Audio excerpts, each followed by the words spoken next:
Sain kirja ühelt mu jälgijalt ülekaal, et kasvunumeroloogia abil saab ka aru, miks see ülekaal kimbutab, et on teinud igasuguseid katseid selleks, et kaalu langetada, aga ikkagi see tuleb tagasi. Ja teate, minu kogemusest nüüd ütlen seda, mina isegi võitlen kogu aeg ülekaaluga.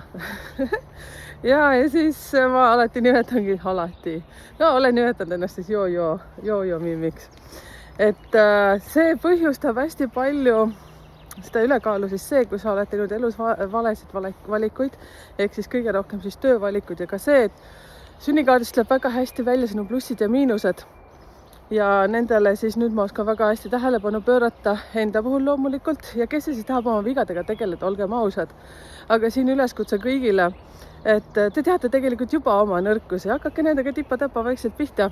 Et väga paljudel, mis tuleb sünnikaardist ka välja, see on tegelikult veitsa sinna kurb tõde, aga mul endalgi on selline number seal sünnikaardis olemas. No nüüd ma ütlen selle välja ja nüüd te siis saate ka ühe asja nagu rohkem teada minust. Ehk siis number 15 ja see on konkreetselt siis seotud sõltuvustega. Sõltuvused, siis ma mõtlen sellele ikkagi pigem seda, mis kahjustavad tervist. Ja ka ületöötamine on üks sõltuvus. Kui seda tehakse, ütleme siis perekonna arvelt ja kõik muud. Ehk siis tegelikult sünnikaardist tuleb väga palju huvitavaid asju välja. Ja see, et kui ma teen sünnikaarte teile, kui te võtate ükskõik millise nendest, hinnakirja peaks nüüd juba näha olema, kas nüüd üsna pea, kas TikTokis ja Instagramis ja peatselt valmis saavas koduleheküljel, siis ma ütlen teile otse näkku selles suhtes, kes siis valib kas kirjaliku või suulises versioonis, et mida on vaja teha. Igaüks ise otsustab, kas ta teeb seda või mitte.